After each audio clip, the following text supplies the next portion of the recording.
Eh bien, on va finir cette dernière session sur Nietzsche pour la journée. Il restera deux chapitres, voilà, 2 journées encore de travail mais il faut que j'arrive au bout parce que ça commence à saturer quand même un peu.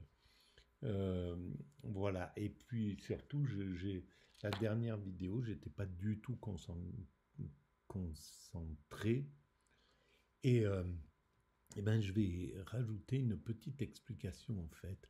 J'hésitais entre deux, dans une action, et c'est caractéristique de ma personnalité d'avoir beaucoup de mal à prendre des décisions, voilà, d'hésiter, de revenir en arrière, enfin bref, c'est très très compliqué. Et là, j'avais beaucoup de mal à prendre cette décision, et j'étais pratiquement, euh, j'avais la possibilité de partir, et juste à ce moment-là, j'ai reçu, il y a eu des gens qui sont passés, et il a fallu que je m'occupe de ces personnes-là.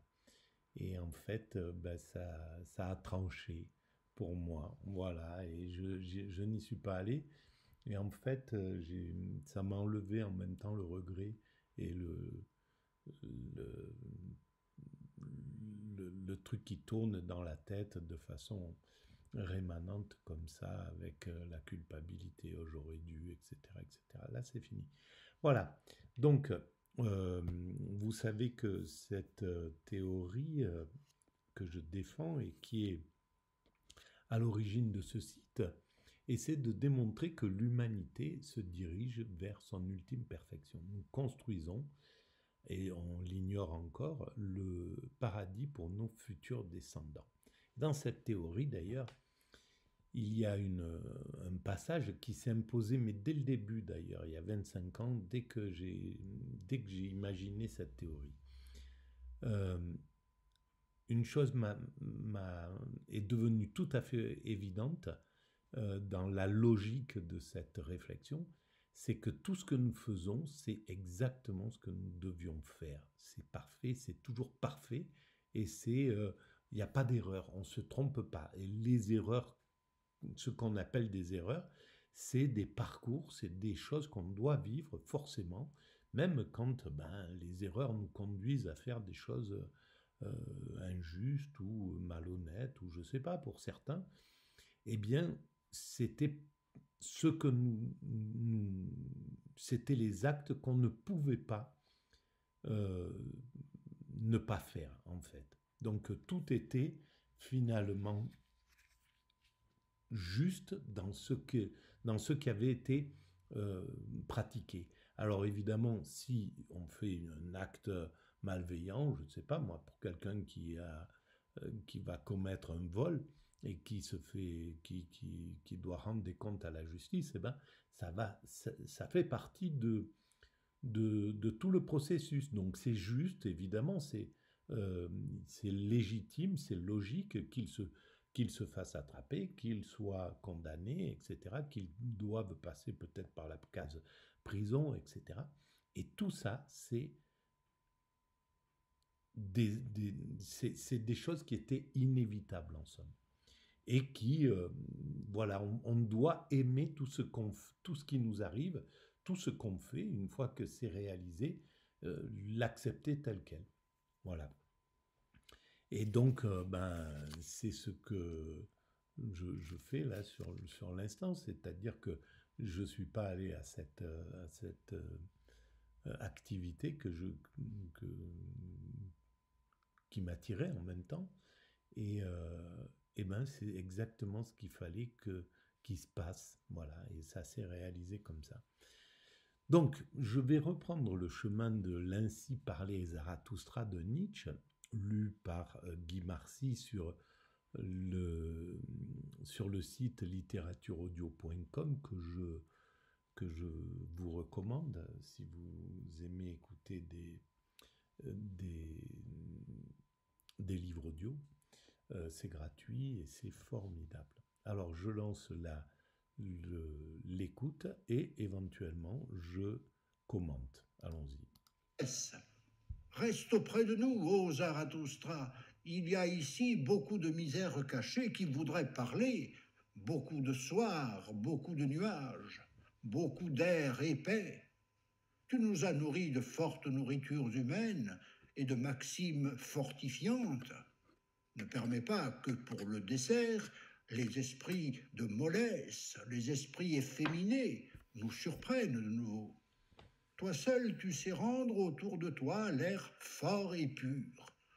Ai-je jamais trouvé sur la terre un air aussi pur que... Donc, évidemment, aujourd'hui, on ne l'entendrait pas comme ça, le fait de parler de l'efféminé, etc. Ça serait plus entendable. À l'époque, évidemment, c'était autre chose. Et malgré tout, c'est des petites choses comme ça qui sont des petits débordements de Nietzsche, il y en a quelques-uns, et qui d'une, obscurcissent un peu cette vision qui pourrait être beaucoup plus beaucoup plus euh, compréhensible par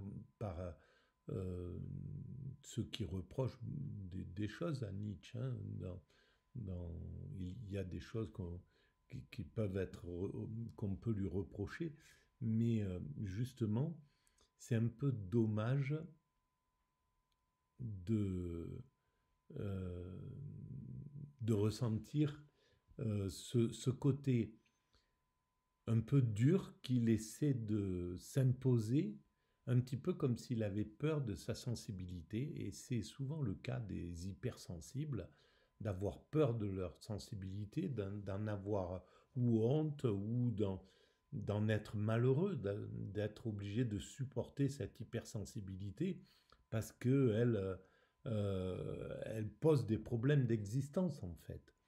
Et eh bien, ça fait plonger dans l'excès inverse. Bien souvent, des gens, par peur de cette hypersensibilité, vont aller dans le machisme, dans des choses ou des duretés, ou alors se bader euh, des gens insensibles qui, voilà, comme si c'était un petit peu le Graal de l'humanité. Chez toi, dans ta caverne, j'ai pourtant vu bien des pays. Mon nez a appris à examiner et à évaluer des airs multiples. Mais c'est auprès de toi que mes narines éprouvent leur plus grande joie. Si ce n'est, pardonne-moi un vieux souvenir, pardonne-moi un vieux chant d'après-dîner que j'ai jadis composé parmi les filles du désert. Car auprès d'elles, il y avait aussi de bon air clair d'Orient. C'est là-bas que j'ai été le plus loin de la vieille Europe, nuageuse, humide et mélancolique. Alors j'aimais ces filles d'Orient et d'autres royaumes des cieux azurés, sur qui ne planait ni nuage, ni pensée. Vous ne vous doutez pas combien elles étaient charmantes lorsqu'elles ne dansaient pas, assises avec des airs profonds, mais sans pensée, comme de petits secrets, comme des énigmes enrubannées. Alors espérons qu'il ait vécu ça, justement, Nietzsche, parce que, bon, on peut, sa vie affective, sa vie amoureuse a été peut-être un peu privée de bien des choses. Et ben voilà, ça serait bien qu'il ait pu vivre ces instants avec ces femmes. Comme des noix d'après-dîner, diaprées et étranges en vérité, mais sans nuages, telles des énigmes qui se laissent deviner. C'est en l'honneur de ces petites filles qu'alors j'ai inventé mon psaume d'après-dîner. Ainsi parlait le voyageur qui s'appelait l'ombre de Zarathustra. Et avant que quelqu'un ait eu le temps de répondre, Il avait déjà saisi la harpe du vieil enchanteur et il regardait autour de lui, calme et sage, en croisant les jambes. Mais de ses narines, il absorbait l'air lentement, et comme pour interroger, comme quelqu'un qui, dans les pays nouveaux, goûte de l'air nouveau.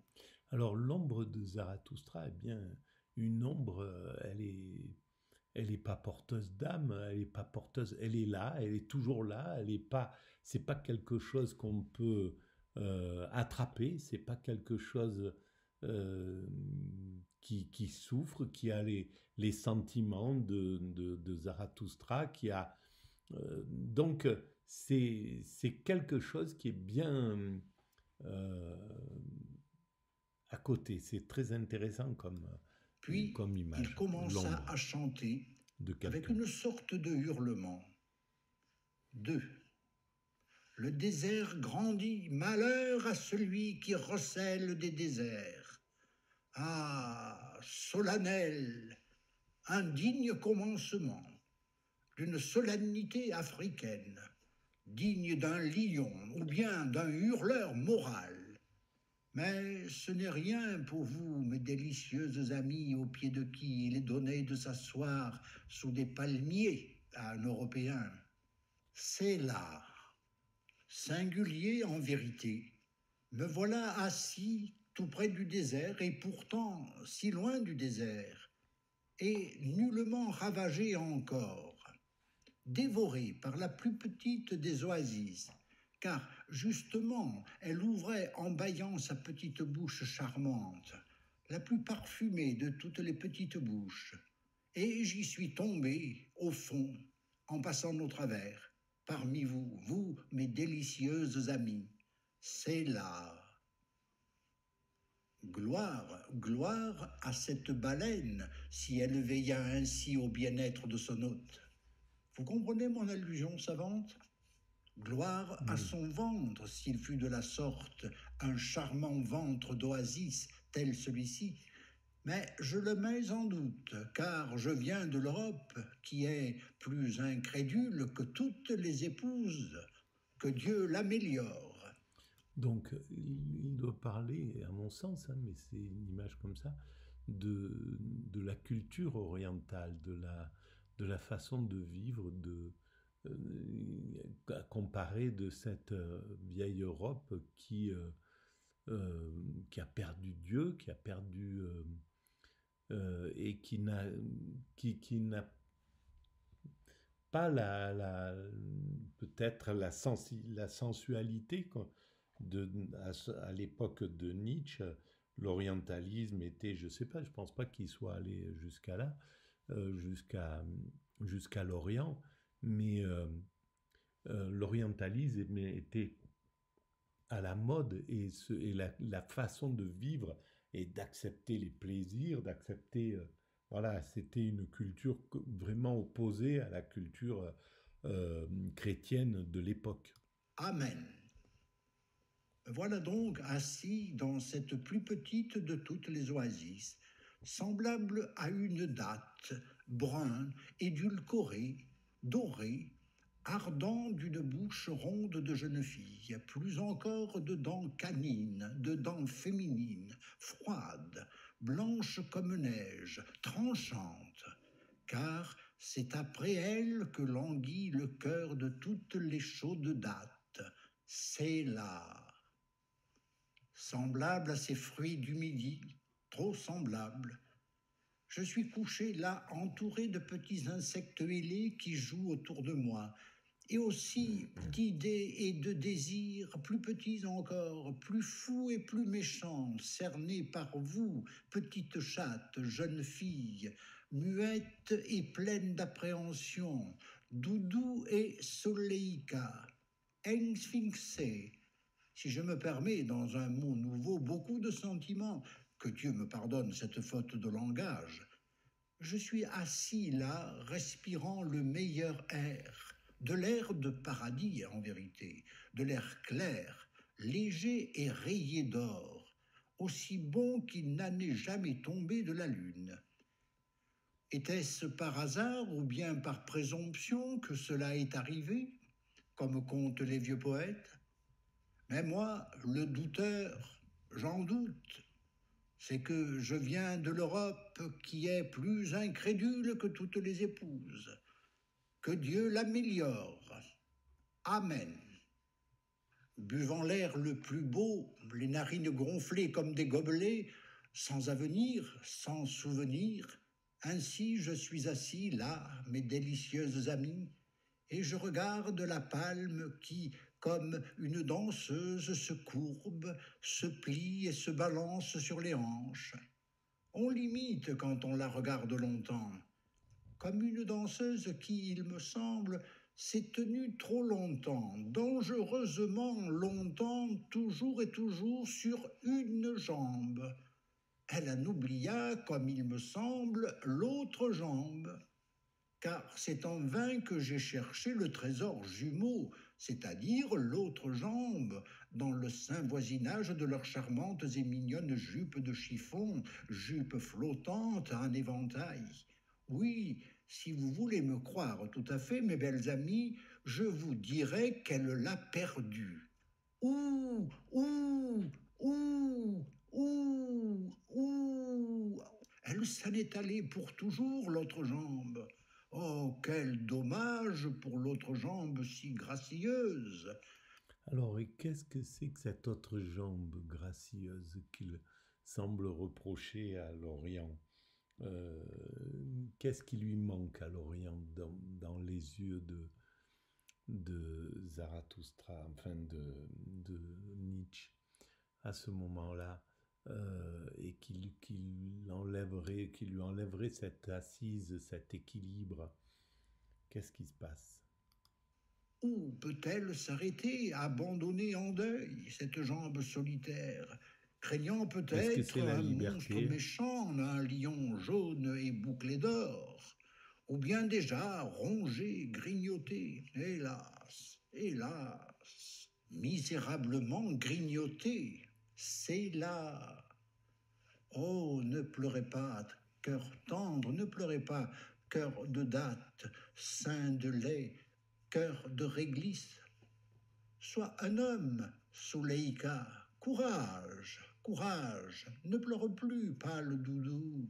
Ou bien faudrait-il peut-être ici quelque chose de fortifiant, fortifiant le cœur, une maxime embaumée, une maxime solennelle. Ah, monte, dignité, souffle, souffle de nouveau, soufflet de la vertu. Ah, hurlez encore une fois, hurlez moralement, en lion moral, hurlez devant les filles du désert, car les hurlements de la vertu, délicieuse jeune fille, sont plus que toute chose les ardeurs de l'Européen, les fringales de l'Européen. Et me voici déjà, moi, l'Européen.